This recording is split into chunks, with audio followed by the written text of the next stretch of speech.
그리고 꼭 저는 이 인사를 꼭 하는데요, 두 주먹을 불끈 쥐고 옆에 사람을 향해서 끝까지 승리합시다. 아멘. 우리들의 신앙생활은 교회와 뗄래야 뗄 수가 없습니다. 왜냐하면 대부분의 우리의 신앙의 삶이 교회를 중심으로 이루어지기 때문이죠. 그래서 좋은 교회를 만난다는 것은 우리의 신앙 속에서 가장 축복되고도 중요한 일인 것입니다. 그렇다면 여러분은 좋은 교회를 어떤 교회라고 생각하십니까? 한 리서치 기관에서 현대 교인들이 가지고 있는 좋은 교회에 대한 건강한 또는 이상적인 교회관을 알아보려고 설문조사를 했는데, 놀랍게도 상당한 수의 많은 사람들이 이상적인 교회, 좋은 교회란 빨간 벽돌 교회입니다 라고 대답하는 사람들이 있었다고 해요.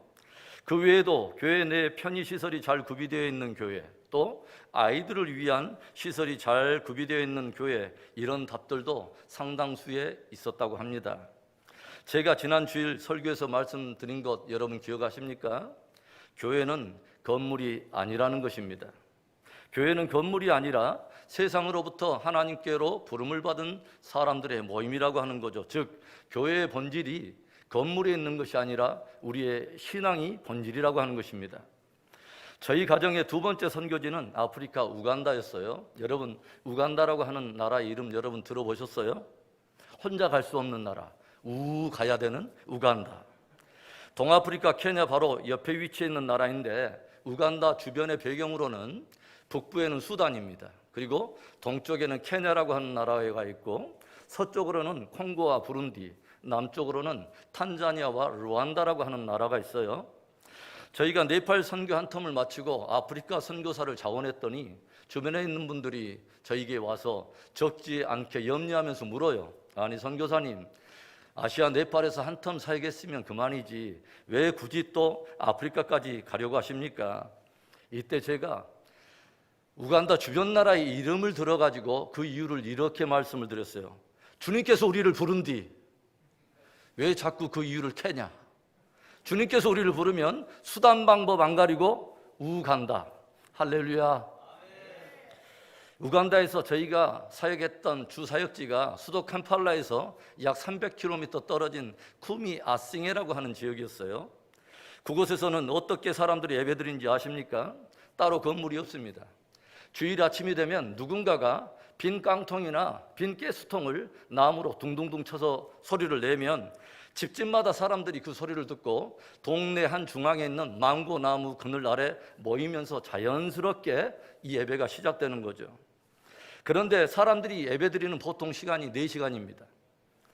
예배가 시작되면 그 사람들은 모두 일어나서 함께 띠을 띠면서 열정적으로 춤을 추면서 찬양을 하는데 한 1시간 정도 그렇게 찬양을 드려요. 얼마나 뜨겁게 찬양하는지 몰라요. 그렇게 저들이 나무 그늘 아래서 서너 시간 예배를 드리다 보면 이 전체 회중이 한 서너 시간 지나면 90도 정도 이동해 있어요. 왜냐하면 뜨거운 햇볕이 만들어주는 망고나무 그늘이 한 서너 시간 되면 그늘이 옮겨지기 때문에 그 그늘에 따라서 사람들도 다 이동해 있는 거죠.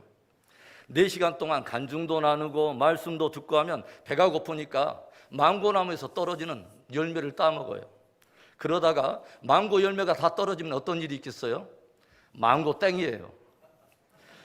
저는 우간다에서 이렇게 예배를 드리면서 교회의 참된 본질에 대해서 다시 한번 깊이 생각해 보았습니다. 교회는 건물이 아니라는 거예요. 하나님께로부터 모인 성도들의 모임, 주를 섬기는 신앙 공동체가 교회인 것입니다. 여러분, 건강한 교회관은 우리들의 건강한 교회 생활의 기초와도 같아요. 교회에 대해서 건강한 가치관이 있어야 건강한 교회 생활을 할 수 있는 것입니다. 그렇다면 여러분, 정말 성경적으로 좋은 교회는 어떤 교회일까요? 우리 나름대로 좋은 교회는 이런 교회일 거야 라고 하는 나름대로의 교회에 대한 이상적인 하나의 가치관을 가질 수 있겠지만, 정말 교회는 이것이 참된 교회야, 이것이 정말 좋은 교회라고 말할 수 있는 바로 그분이 한 분 계시죠. 예수님이십니다. 왜냐하면 예수님이 교회의 주인이시고 예수님이 교회의 머리이시기 때문에 그렇습니다. 예수님께서 이 땅에 계실 때 직접 교회라고 하는 단어를 언급하신 장면이 성경에 딱 한 번 기록되어 있어요. 예수님께서 3년간의 공생의 사역을 다 마치시고 이제 십자가를 지시러 예루살렘을 향해서 발걸음을 옮기시는데 가이사라 빌립보라고 하는 지역에 이르렀을 때 예수님께서는 제자들을 모아서 아주 의미심장한 질문 하나를 던져요. 어찌 보면 그 질문은 그동안 예수님께서 3년 동안 공생의 사역을 하시면서 제자들을 훈련시켰는데 그 모든 훈련을 집약적으로 평가해 볼 수 있는 가장 강력한 질문이었습니다. 그 질문은 바로 너희는 나를 누구라 하느냐 하는 질문이었습니다. 지금까지 내가 3년 동안 너희와 함께 동고동락하면서 표적과 기사를 보여주기도 하고 그처럼 소중한 하나님 나라의 귀한 진리를 너희와 함께 나누어 왔는데 이제 너희는 나를 누구라 하느냐, 즉 한마디로 너희에게서 나 예수는 누구인가? 라고 하는 질문입니다. 여러분, 왜 이 질문이 그렇게 중요한 질문일까요? 바로 그 질문에 대한 저들의 대답이 저들의 모든 삶과 신앙의 칼라와 방향과 깊이를 다 결정하는 아주 핵심이기 때문에 그렇습니다. 예수님을 어떤 분으로 알고 있는가? 예수님을 얼마나 알고 있는가? 바로 그것에 대한 그 저들의 대답이 그분을 어떻게 섬길 것인가? 얼마나 깊이 있게 그분을 예배할 것인가? 얼마나 그분을 따르며 그분께 순종할 것인가를 결정하기 때문에 그렇죠. 예수님을 선생 수준으로 고백하는 사람이 있다면 그 사람은 예수님을 선생 수준으로 여기며 따를 것입니다. 예수님을 선지자 수준으로 여기고 따른다면 그 사람은 선지자 수준으로 예수님을 섬기겠죠. 너희는 나를 누구라 하느냐? 여러분, 오늘 저와 여러분에게 있어서 예수님은 진정 누구이십니까? 바로 이때 제자 베드로가 놀라운 대답을 해요. 마태복음 16장 16절에 시몬 베드로가 대답하여 이르되 주는 그리스도시요 살아계신 하나님의 아들이시니이다. 참으로 놀라운 고백입니다. 예수님은 주님이시요, 예수님은 그리스도이시며 예수님은 살아계신 하나님의 아들이십니다. 이때 예수님께서는 베드로의 그 고백에 너무도 기뻐하시면서 이런 축복의 말씀을 들려주시죠. 마태복음 16장 17절부터 19절, 예수께서 대답하여 이르시되 바요나 시몬아 내가 복이 있도다. 이를 내게 알게 하신 이는 혈육이 아니요 하늘에 계신 내 아버지시니라. 또 내가 내게 이르노니 너는 베드로라. 내가 이 반석 위에 내 교회를 세우리니 음부의 권세가 이기지 못하리라. 내가 천국 열쇠를 내게 주리니 내가 땅에서 무엇이든지 매면 하늘에서도 매일 것이요 내가 땅에서 무엇이든지 풀면 하늘에서도 풀리리라 하시고. 여러분, 예수님이 가장 기뻐하는 사람이 어떤 사람인지 아세요? 예수님은 자기를 아는 사람을 기뻐하세요.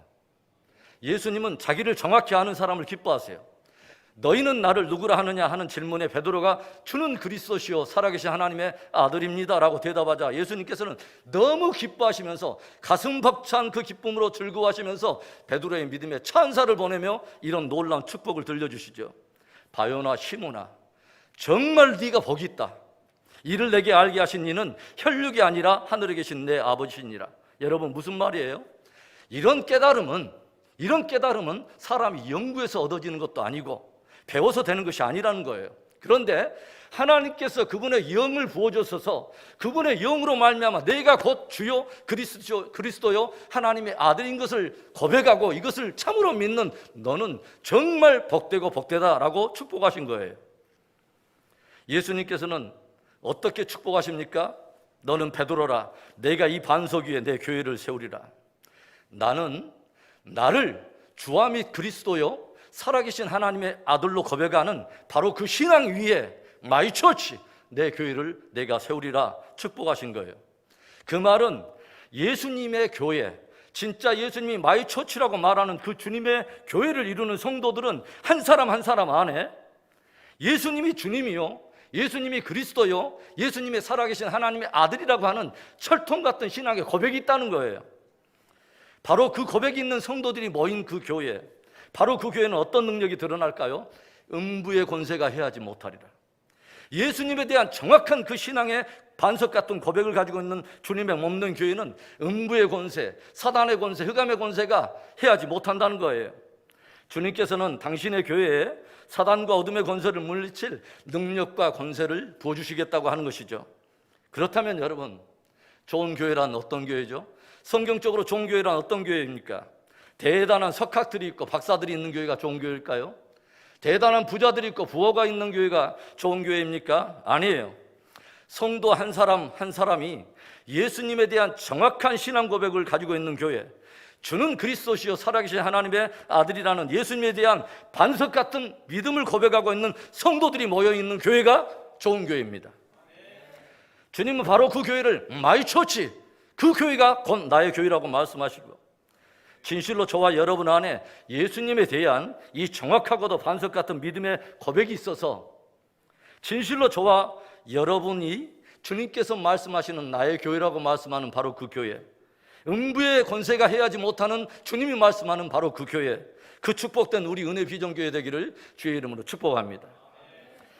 저는 오늘 성전 안에서 드리는 두 번째 주일 예배에 우리 은혜 비전교회가 함께 품고 나아가야 할 성경적 4대 비전을 함께 나누고 싶습니다.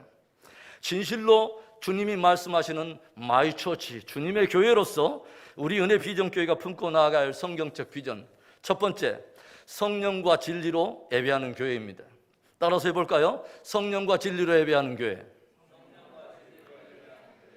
성경적으로 건강한 교회는 예배가 살아있어요. 교회는 사람들끼리 모여서 취미생활하는 동아리 모임이 아닙니다.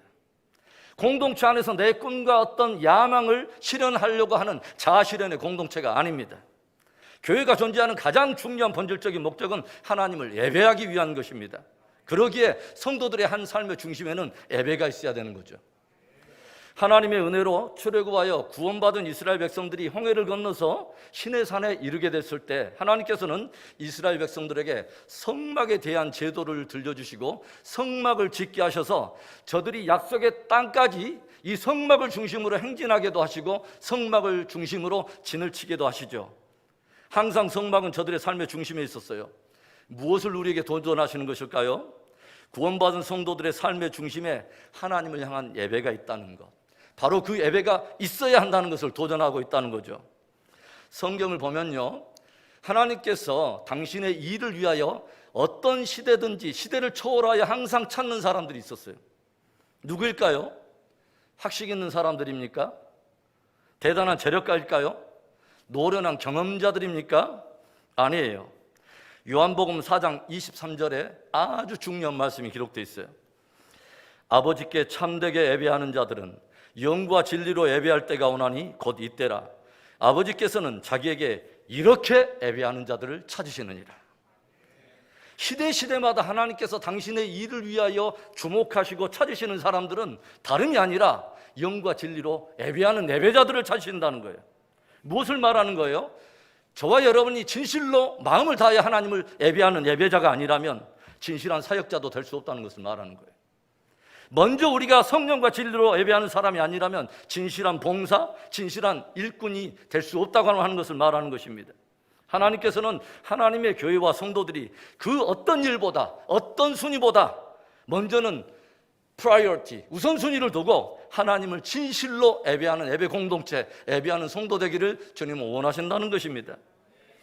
성경은 마지막 시대에 이를수록 많은 사람들에게서 예배가 무너지고 예배가 형식화될 것을 경고하고 있습니다. 그러면서 하나님께서는 끝까지 예배자들을 주목하실 거고 신실한 예배자들을 끝까지 붙드시고 저들을 쓰실 것을 들려주세요. 요한계시록 11장 1절과 2절의 말씀, 또 내게 지팡이 같은 갈대를 주며 말하기를 일어나서 하나님의 성전과 제단과 그 안에서 경배하는 자들을 측량하되 성전 바깥 마당은 측량하지 말고 그냥 두라. 이것은 이방인에게 주었은즉 그들이 거룩한 성을 42달 동안 짓밟으리라. 하나님께서 환상 가운데 사도 요한에게 갈대와 같은 것을 주면서 말해요. 너는 이 갈대로 하나님의 성전과 제단을 매주 측량해 보아라. 그리고 그 안에서 경배하는 자들을 카운팅, 측량해보라 라고 말씀하세요. 그리고 어떤 말씀을 덧붙이냐면 성전 바깥 마당은 내버려 두라. 이곳은 이방인들에게 내어줬은즉 그들에게 짓밟힘을 당하리라. 여러분, 성전과 제단은 어떤 곳이냐면 하나님의 임재가 있는 바로 성소를 말하는 거예요. 그러니까 하나님께서는 성소 안에서 한 사람 한 사람이 하나님의 임재 앞에서 예배하는 바로 그 예배자들을 주님은 계수해 보라는 것입니다. 그러나 성전 바깥 마당 뜰은 측량할 필요가 없다는 거예요. 성전 뜰만 바꿔가는 형식적인 예배를 주님은 인정하지 않겠다는 것이죠. 사랑하는 성도 여러분, 진실로 하나님께 쓰임받기 원하십니까? 먼저는 진실로 하나님을 사랑하며 그분을 진실되게 예배하는 예배자 될 수 있기를 바랍니다.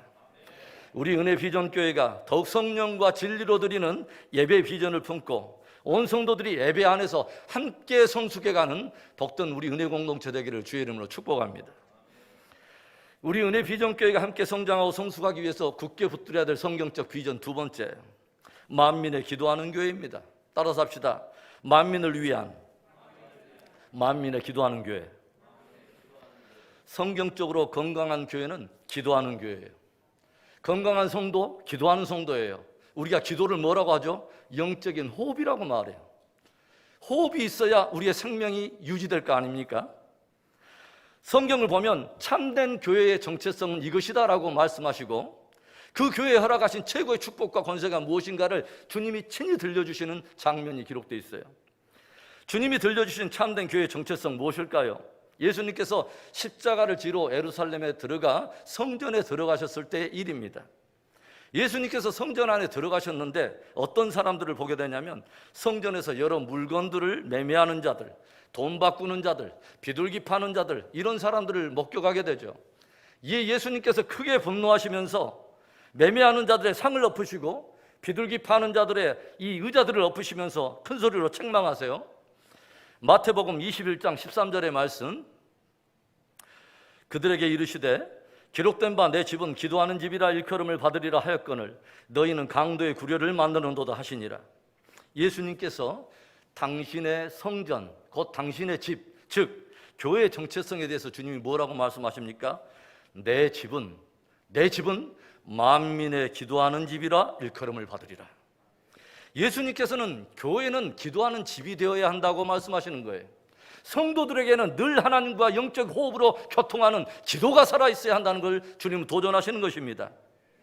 왜 주님이 그처럼 기도를 강요하실까요? 왜 그렇게 강조하십니까? 기도는 율법의 어떤 의무사항이 아니에요, 여러분. 그것이 교회에 허락하신 최고의 축복과 권세이기 때문에 그렇습니다. 마태복음 16장에 베드로가 주는 그리스도시요 살아계신 하나님의 아들입니다라고 고백할 때 예수님께서 축복하셨던 말씀을 여러분 기억하세요? 다시 한번 마태복음 16장 18절과 19절의 말씀을 봅니다. 또 내가 내게 이르노니 너는 베드로라. 내가 이 반석 위에 내 교회를 세우리니 음부의 권세가 이기지 못하리라. 내가 천국 열쇠를 내게 주리니 내가 땅에서 무엇이든지 매면 하늘에서도 매일 것이요 내가 땅에서 무엇이든지 풀면 하늘에서도 풀리리라 하시고, 내가 곧 그리스도요 하나님의 아들임을 믿고 고백하는 그 신앙 위에 마이처치, 나의 교회를 세우리라. 그리고 이 교회에는 음부의 권세가 해하지 못하리라. 축복하시죠. 여러분, 그러면 교회가 음부의 권세를 다 깨버리고 돌파하고 파쇄할 그 능력과 권세의 비밀은 무엇일까요? 왜 음부의 권세는 하나님의 교회, 주는 그리스도시요 살아계신 하나님의 아들이라고 고백하는 주님의 교회를 결코 해하지 못할까요? 그 교회 안에는 천국의 열쇠가 있기 때문에 그렇습니다.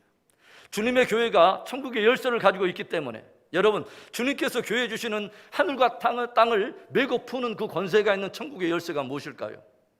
음부의 권세를 깨버리는 천국의 열쇠, 모든 문제를 돌파하고 파쇄해버리는 놀라운 천국의 열쇠가 여러분 무엇일까요? 바로 기도인 것입니다. 저는 분명히 말씀드릴 수 있어요.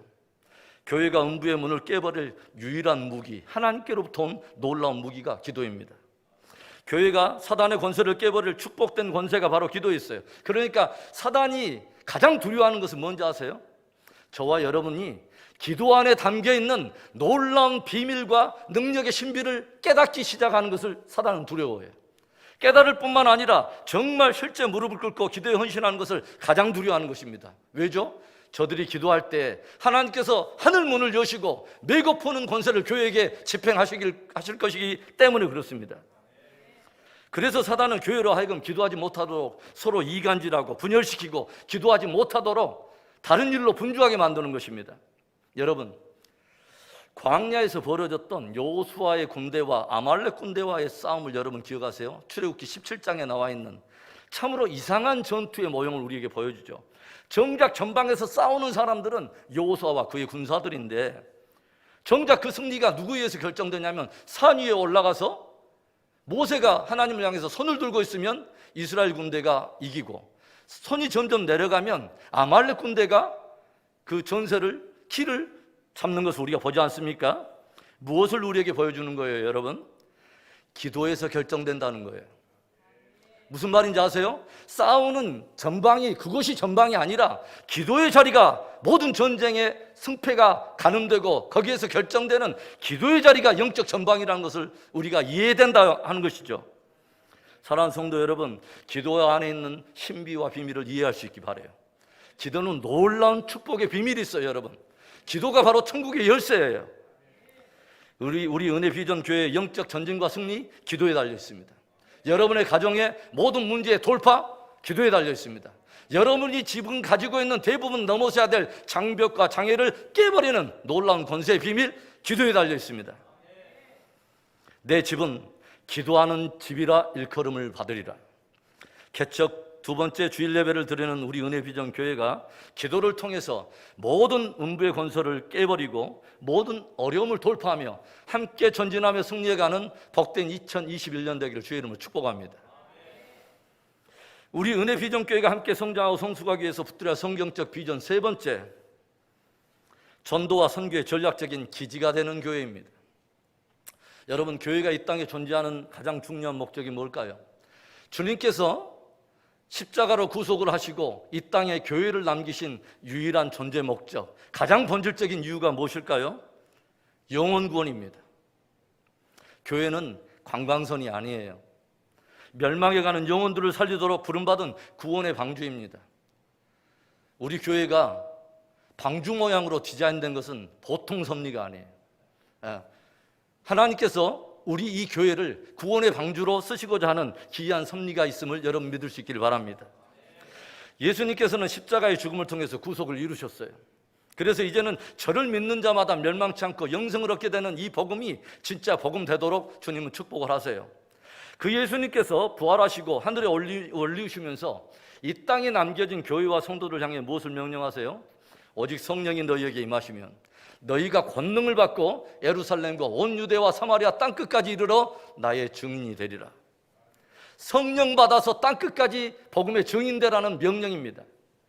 우리들은 이것이 주님께서 하늘로 올리우시기 전에 이 땅에 남겨진 교회와 성도들에게 유언과 같이 남기신 명령이기 때문에 우리는 이것을 The Great Commission, 위대한 지상 대명령, 위대한 대위임령이라고 우리는 부르죠. 그래서 정말 십자가의 은혜를 받은 성도라면, 참 교회라면 결코 피할 수 없고 피해서는 안 될 명령이 전도 명령이고 선교 명령인 것입니다. 저는 여러분을 또다시 도전하고 싶어요. 진정한 교회, 진정한 성도들의 모든 삶은 영혼 구원과 연결되어 있어야 합니다. 전도와 선교와 연결되어 있어야 돼요. 왜 열심히 우리들이 공부해야 될까요? 실력 쌓고 영향력을 가짐으로 인해서 관계 안에서 우리가 복음을 전하기 위해서. 왜 열심히 사업해야 할까요? 사업을 통해서 영혼 구원하고 그 물질로 선교하기 위해서. 여러분과 제가 주님 앞에 섰을 때에 만일에 나 때문에 구원받은 사람이 한 사람도 없다면 그것은 심히 부끄러운 일인 것이죠. 우리 공동체를 통해서 한 사람도 구원받은 영혼이 없다면 우리 공동체는 부끄러운 공동체인 거죠.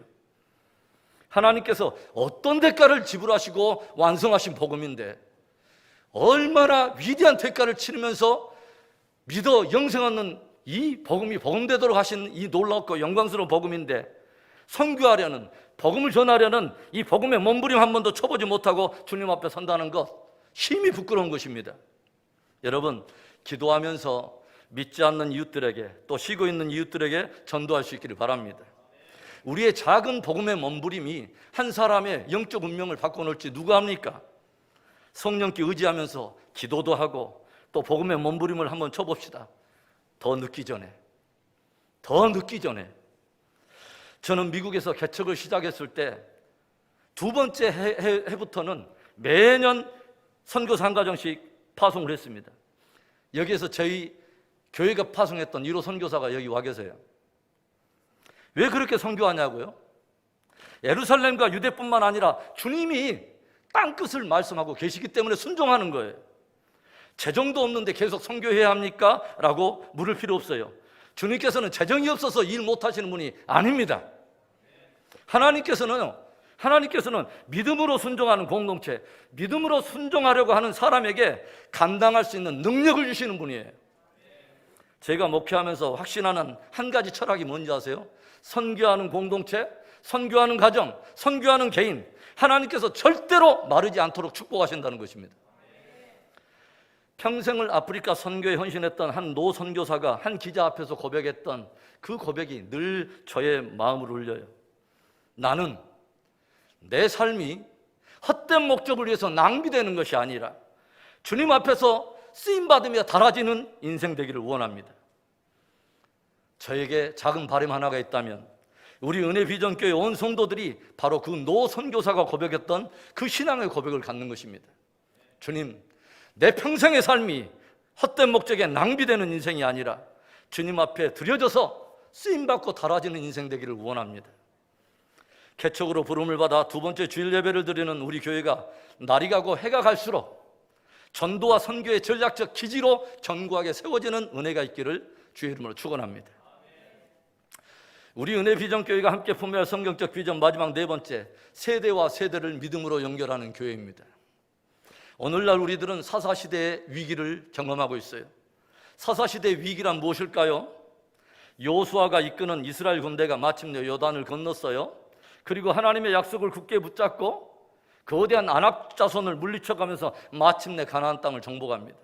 그런데 정작 그 땅에서 전쟁도 이기고 그 땅도 정복해서 그 땅을 기업으로 차지했는데 영적인 사각지대를 가늠하지 못한 거예요. 영적인 사각지대가 있다는 것을 감지하지 못한 거예요. 바로 자녀세대 말입니다. 여호수아와 그 세대 사람들이 다 죽고 그 다음에 일어난 새로운 세대에 대해서 성경은 이런 씁쓸한 말을 기록하고 있어요. 사사기 2장 10절에 그 세대의 사람도 다 그 조상들에게로 돌아갔고 그 후에 일어난 다른 세대는 여호와를 알지 못하며 여호와께서 이스라엘을 위하여 행하신 일도 알지 못하였더라.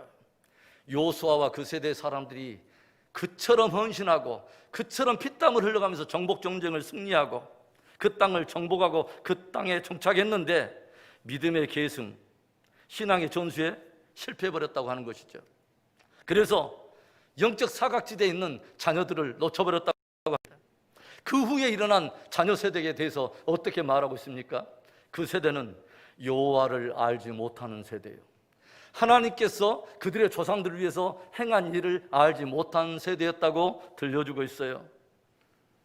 그래서 그 세대는 하나님 누구인지, 하나님이 그의 아들 예수 그리스도를 통해서 우리를 위해서 어떤 복음의 은혜를 주셨는지, 복음으로 부름받은 우리들에게 어떤 찬란한 비전과 영광의 끝 결론이 기다리고 있는지를 아무도 모른다는 그런 씁쓸한 이야기인 것이죠. 얼마나 가슴 아픈 이야기입니까, 여러분? 바로 그 사사시대의 위기가 현대교회에 찾아왔다는 것입니다. 이제 선교의 대상은 더 이상 북이 14식창 템포리 윈도의 사람들이 아닙니다. 아프리카 사람들, 제3세계권만의 사람들이 아니에요. 선교 전문가들은 이 세대의 가장 거대한 선교의 대상으로 어떤 사람들을 지목하냐면 바로 14 윈도우, 4세에서 14세의 우리의 자녀 세대를 지목하고 있어요. 오늘날 교회에서 점점 떠나가는 젊은이들을 붙잡으려고 뒤늦게 교회마다 혈안이 되어 있죠. 젊은이들의 취향에 맞는 프로그램을 만들고 빛 있는 음악을 만들고 열심히 힘을 기울입니다. 물론 일시적으로 효과 있을 거예요. 부분적으로 효과 있을 수 있어요. 그러나 본질적인 해결의 방법은 아니에요. 성경이 들려주는 놀라운 길이 하나 있어요. 신명기 6장 4절 이하에는 이른바 쉐마라고 불리는 구속받은 이스라엘 백성들에게 하나님이 들려주신 놀라운 핵심적인 메시지가 기록되어 있습니다. 그 가운데 4절부터 7절까지 아주 유명한 말씀 여러분에 읽어드릴게요. 이스라엘아 들으라.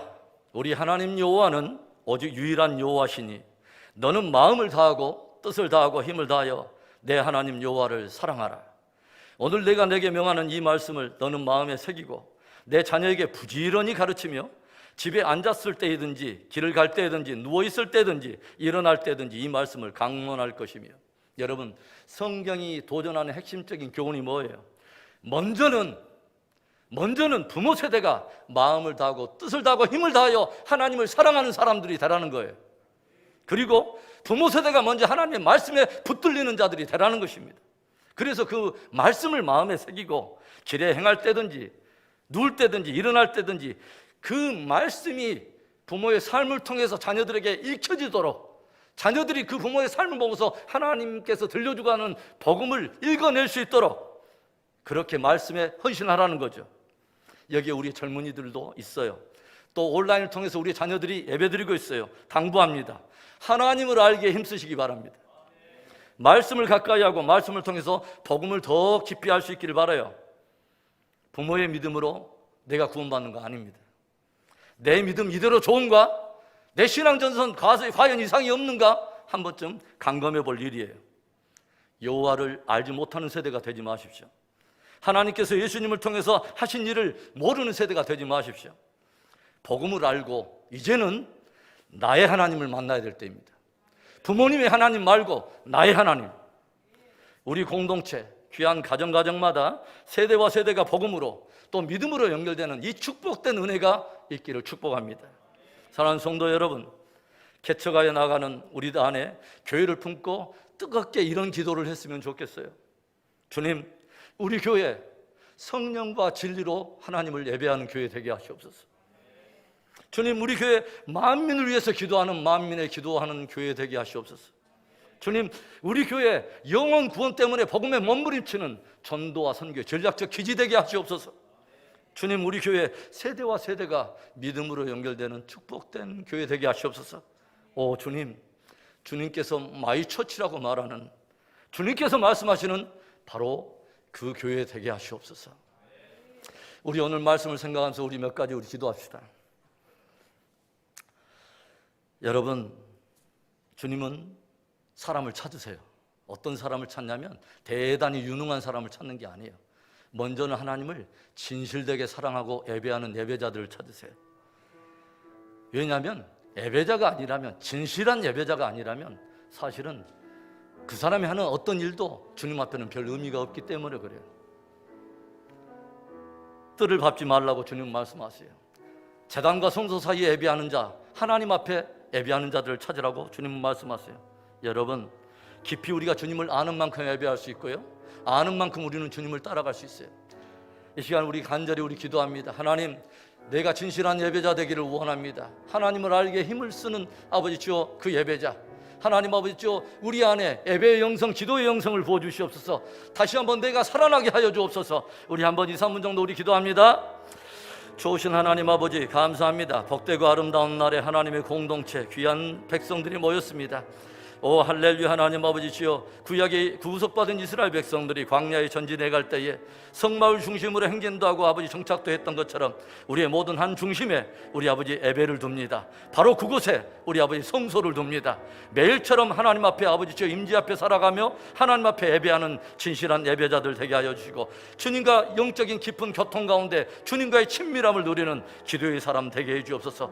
오 하나님, 우리의 영혼이 살게 하여 주옵소서. 생명의 호흡으로 아버지 주여 살게 하여 주시고, 주님의 놀라운 생명을 아버지 주여 기도를 통해서 공급받고, 기도를 통해서 아버지 주여 모든 문제를 파쇄해버리고 아버지 천국의 열쇠를 주신 놀라운 하나님의 능력을 경험하면서 매일처럼 하나님이 베풀어 주시는 하나님 수준의 영광과 능력을 경험하게 주시옵소서. 우리 또 하나 우리 더 기도합니다. 여러분, 하나님의 교회는 영혼 구원이 목적입니다. 영혼 구원. 주님은 사사시대에 위기가 찾아왔다고 우리들을 이 아침에 강단을 통해서 경고하세요. 여러분, 여러분의 자녀 신앙 전선 이상 없습니까? 여러분의 자녀 구원 이상 없습니까? 여러분은 여러분의 자녀들에게 무엇을 물려주려 하십니까? 무엇을 물려줘야 할까요? 여러분, 우리 자녀들을 품고 기도하기를 원해요. 우리 자녀들이 복음을 받아들일 수 있도록, 오 하나님, 주님을 알 수 있도록 우리 하나님 은혜를 베풀어 주옵소서. 우리 전도와 우리 선교, 그리고 우리 자녀들의 세대를 위해서 붙들면서 우리 한 번만 더 기도하겠습니다. 좋으신 하나님 아버지 감사합니다. 하나님 아버지 구원의 방주로 은혜 비전 공동체를 세우시고, 우리에게 하나님 아버지 주여, 오 하나님 아버지 하나밖에 없는 아들을 내어주셔서 저를 믿어 아버지 멸망치 않고 영생 없는 이 복음을 주시고, 주는 그리스도시요 살아계신 하나님의 아들됨을 고백하여 참된 아버지 교회로 우리를 모으신 하나님, 우리가 복음의 몸부림을 치며 우리 아버지 영혼을 구원해낼 수 있도록 축복하여 주시고, 하나님이 아버지 우리를 위해서 아버지 유언과도 주신 아버지 같은 그 귀한 명령, 오 하나님 아버지 땅끝까지 이르러 아버지 증인되는 귀한 삶을 살아내도록 축복하시옵소서. 우리 각 가정마다 우리의 자녀들이 한 사람도 아버지 주여 도태되거나 낙오하는 영혼들 없게 하여 주시고, 모두가 아버지 주여 그들의 하나님을 만나며 복음을 뜨겁게 아버지 주여 만나게 되는 놀라운 역사가 있게 해 주시옵소서. 자자손손이 신앙의 가문을 이루게 하여 주시고, 자자손손이 하나님께 쓰임받는 놀라운 은혜가 있게 해 주시옵소서. 좋으신 하나님 감사해요. 아름다운 하루를 주시고 생명의 하루를 주신 하나님 감사해요. 오늘 귀한 말씀이 우리의 영혼 깊이 새겨지게 하여 주옵소서. 오 하나님, 비수와 같이 우리의 영혼을 찌르는 주의 말씀과 도전 앞에 다시 한번 처음 사랑을 회복해 내게 하시고, 오 하나님, 진실되게 하나님을 사랑하고 진실되게 말씀에 붙들려 있으며, 오 하나님, 영혼 구원에 우리의 모든 삶이 연결되도록 우리 공동체를 그렇게 써주시옵소서. 이제는 우리 구주 예수 그리스도의 은혜와 하나님 아버지의 극진하신 사랑하심과 성령 하나님의 인도 내주 축복 교통하심의 귀한 은혜가 오늘 주님께서 도전하시는 성경적 귀한 비전을 품고 기도할 뿐만 아니라 그 말씀을 붙들고 평생을 몸부림치며 주님 앞에 쓰임받고 달아지는 인생 되기를 결단하며 나아가는 이 자리에 모인 신실한 예배자들과 저들의 가정과 자녀들과 모든 범사 위에 이제부터 영원토록 함께 하시기를 간절히 축원하옵나이다. 아멘. 오 하나님 아버지 감사, 찬송, 주님 영광. 오 하나님 아버지 주의 이름을 선포해 하나님 아버지 감사. 주의 이름을